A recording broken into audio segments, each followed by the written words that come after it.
নমস্কার বন্ধুরা, cooking with তুলসীতে সবাইকে স্বাগত জানাই। আজকে আমি শেয়ার করছি কিভাবে সহজ পদ্ধতিতে গয়না বড়ি বানানো যায়। বন্ধুরা, একটি বাটির মধ্যে আমি বিউলির ডাল নিয়েছি। এটাকে ভালো করে ধুয়ে নিতে হবে। এর মধ্যে পাউডার দেওয়া থাকে যাতে পোকা না লেগে যায়। 2-3 বার জল দিয়ে ভালো করে ধুয়ে নিলাম। দেখুন সাদা সাদা জল সব বেরিয়ে গেছে।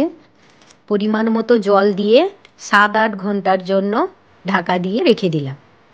সকালে ভিজিয়েছিলাম, সন্ধ্যাবেলা জল ঝরিয়ে ডালগুলিকে রেখেছি।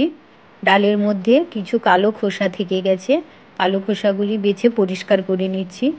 কালো খোসা না পরিষ্কার করলে বড়ির উপর কালো কালো দেখা যাবে, আর চোঙের মুখ সরু হওয়ার জন্য চোঙের মুখেও আটকে যেতে পারে।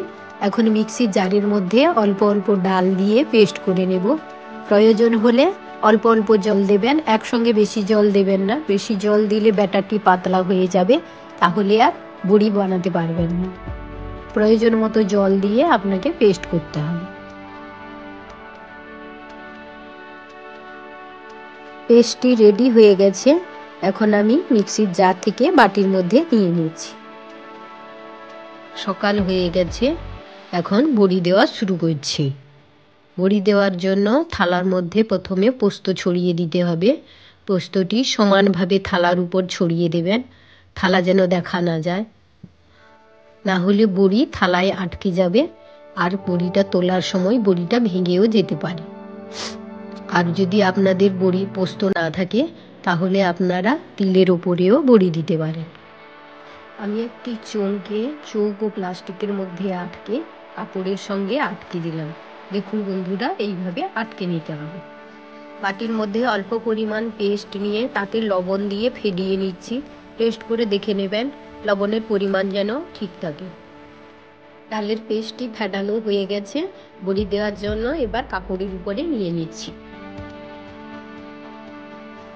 কাপড়ের মুখটি ভালো করে বন্ধ করে বড়ি দেওয়া শুরু করছি। কাপড়ের মুখটি ভালোভাবে বন্ধ না করলে ওপর দিয়ে বেরিয়ে যাবে, তখন আর বড়ি দেওয়া যাবে না।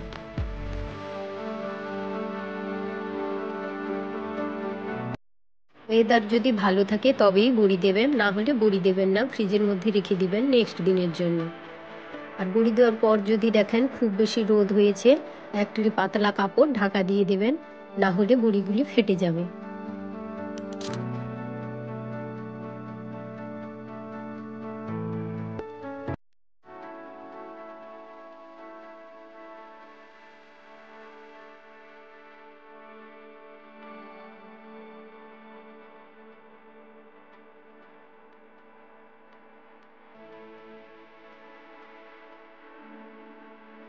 বন্ধুরা, ভিডিওটি কেমন লাগলো অবশ্যই কমেন্ট করে জানাবেন। ভালো লাগলে লাইক ও সাবস্ক্রাইব করবেন।